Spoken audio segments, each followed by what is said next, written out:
Hola a todos, soy Caterina y bueno, antes que nada quiero felicitar el año. Siempre que terminamos una vuelta al sol, a mí me gusta utilizar estos momentos para hacer un poquito de retrospectiva y en mi caso particular reflexionar sobre los pasos que yo he ido dando y las cosas que he ido logrando o las cosas que han ido cambiando a lo largo del tiempo, ¿no? Me parece un juego divertido y por eso lo hago. Quiero utilizar este vídeo de comienzo de año para compartir contigo algunas reflexiones que yo he tenido sobre mi propio camino con la arquitectura, que te sean útiles y que te sirvan, ¿no? En tu propio camino también. Me gustaría comenzar diciendo que para mí llegar a vivir de la arquitectura no ha sido un camino fácil. Sobre todo partiendo de la base de que cuando yo terminé mi ciclo formativo en la Escuela de Arquitectura, yo fundamentalmente aprendí a ser empleada. Si a eso le sumamos que la dependencia laboral que tenemos hoy en día los arquitectos es nefasta, bueno, pues yo me encontré con ese mundo nefasto cuando salí de la carrera, ¿no? Yo comencé no trabajando como arquitecta al uso o como entendemos que hace un arquitecto, sino como arquitecta de la información. Lo he comentado algunas veces, entonces eso a mí me dio una perspectiva muy fresca de las posibilidades del mundo profesional, ¿no? Porque yo trabajaba desde casa, por objetivos, sin calentar la silla delante de un estudio, delante de un ordenador 8 horas. Yo empecé a relacionarme con un mundo como muy fresco y muy dinámico, ¿no? Ese fue como mi comienzo y estuve como un poquito más de un año realizando ese tipo de trabajo, ¿no? Entonces cuando yo volví al mundo de la arquitectura normal, ¿no? Como era lo que me habían enseñado en la escuela, porque yo siempre tenía esa espinita clavada, me encontré con ese mundo nefasto laboral en el que sufrí muchísimo. Y esto es algo que me gustaría decir abiertamente, porque muchas veces me encuentro con compañeros con los que yo inicio, por ejemplo, mi labor como mentora, que son personas, arquitectos, que precisamente quieren salir de ese mundo nefasto laboral y quieren ejercer de forma independiente, libre, con estabilidad y con prosperidad, ¿no? Entonces me contratan para ayudarles a hacer esta transición.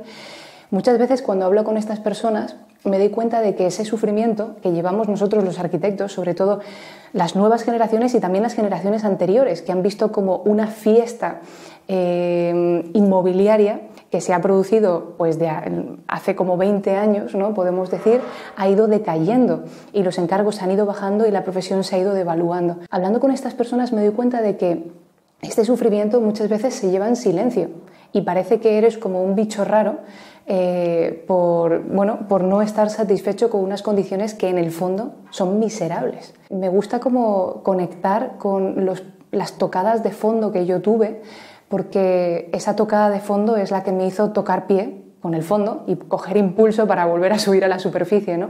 Y gracias a esas tocadas de fondo fue que yo me fui dando cuenta de que yo no quería esa realidad para mí, que yo no estaba dispuesta a asumirla como la única realidad, ¿no? Recuerdo cuando trabajaba en los distintos estudios de arquitectura donde yo he trabajado, ¿no?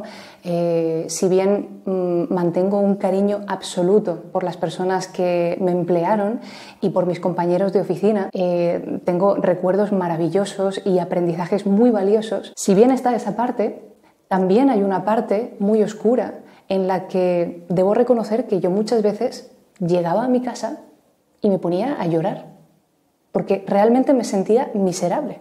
Y cuando esto yo lo compartía con otras personas que a lo mejor no estaban dentro del rubro, dentro del gremio de los arquitectos, o a lo mejor con mis compañeros de oficina que sí estaban a gusto con sus condiciones, porque ya os digo, o sea, no hay nada de malo en aceptar esas condiciones que a mí no me parecen suficientes. Cuando yo lo comentaba con otras personas me miraban como un bicho raro un poco, ¿no? Como eres una inconformista, no te conformas con nada, es que no eres nada agradecida. Y yo en el fondo estaba muy agradecida con todo lo que yo estaba recibiendo, pero sencillamente no me veía cumpliendo años en las condiciones en las que yo veía a mis superiores, con esa cantidad de estrés, sin dormir por las noches, quedándose a trabajar los fines de semana, cobrando menos de 3.000 euros con casi 40 años. O sea, es como hoy...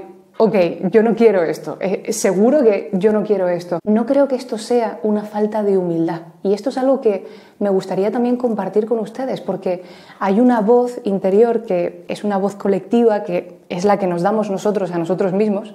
En realidad, por querer más o un futuro mejor, nosotros pensamos que somos pocos humildes, ¿no? Poco humildes. Y a mí me gustaría decir que la humildad es saber el tamaño que uno tiene. ni más ni menos. Y aceptar que uno quiere más o que uno quiere menos. La humildad no es lo poco, lo pequeño, lo silencioso, lo que no se ve, lo que pasa desapercibido. Eso no es la humildad. La humildad de verdad es aceptar que uno tiene unas expectativas y unas necesidades de la vida que son diferentes a las de los demás y aceptar las suyas propias. Cuando parte de mi sufrimiento yo lo empecé a aceptar como que era ok estar jodida con las condiciones con las que yo me estaba encontrando profesionalmente como arquitecta. Esa era la realidad, ¿no? O sea, tenía como una visión túnel sobre mi futuro de esto es lo que me espera y no hay otra opción. Porque tampoco me han enseñado otra opción, ni a construir una opción para mí.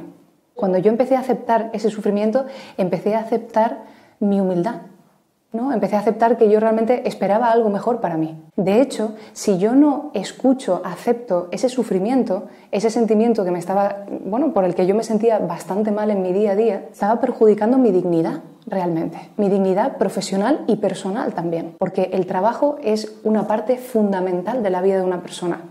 O sea, mínimo ocupa 1/3. Para los arquitectos yo creo que es la mitad, como poco. Una vez que empecé a aceptar ese sufrimiento y ese malestar, empecé a darme cuenta de que, tenía que responsabilizarme de mi sufrimiento, ¿no? Entonces, ¿qué voy a hacer para poder cambiar mi situación y dejar de sentirme así? Y aquí me encontré con un gran vacío, con un gran papel en blanco en el que no tenía ni idea de construir una metodología que me ayudase a cambiar mi situación profesional. Es decir, dejar de depender de que otros me den trabajo, porque el trabajo que me iban a dar otros seguro que iba a ser precario. Fue así como yo empecé a armar la metodología que al final me ha permitido a mí, con mi propio estudio de arquitectura, vivir de la arquitectura de una forma digna, porque yo sí creo que merezco algo mejor, y es lo que he acabado enseñando a otros arquitectos que también consideran que se merecen algo mejor. Cobrar 1.000 euros al mes, trabajando 12 horas al día delante de un ordenador, calentando la silla, con noches, entregas y fines de semana. Con esta pequeña reflexión lo que quiero decir es que sí es ok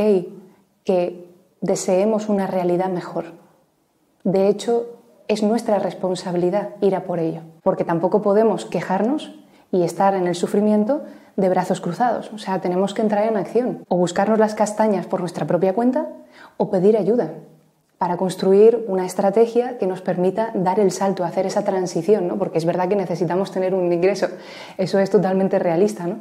Entonces, poder hacer esa transición de ese empleo o de esa situación precaria, en la independencia también, por no tener un flujo constante de clientes, hacer una transición en la que instalar una estrategia más efectiva para poder proveernos de eso tan importante para nosotros, que es trabajo, encargos, clientes, a través de los cuales poder formar la realidad que nosotros creemos merecer. Estoy aquí para tenderte la mano y realmente pienso que lo bonito del sufrimiento, cuando lo cogemos desde un lado constructivo, es que nos enseña a que hay situaciones que no tienen por qué ser para nosotros y que podemos aprender para cambiar esa situación. Haciendo esta retrospectiva he visto que a lo largo de estos años yo he podido hacer los cambios que he podido hacer en mi propia vida y ayudando a otros también a hacerlo en su propio camino profesional gracias a ese dolor que yo una vez decidí escuchar, que yo una vez decidí no poner debajo de la alfombra más. Te invito a que si la situación profesional que tienes no te satisface, que aceptes que no te satisface y que busques las herramientas y la ayuda y te pongas en acción para poder cambiar eso, porque es ok merecernos algo mejor, forma parte de nuestra dignidad como personas. Y nada más, espero que esta pequeña reflexión de retrospectiva en cuanto a mi propia experiencia y lo que he podido compartir te sirva en tu camino, y cualquier duda o pregunta que tengas estaré encantada de leerte en los comentarios de este vídeo y también a través de privado, ¿vale? Y nada más, seguimos compartiendo con muchas ganas de comenzar este 2021.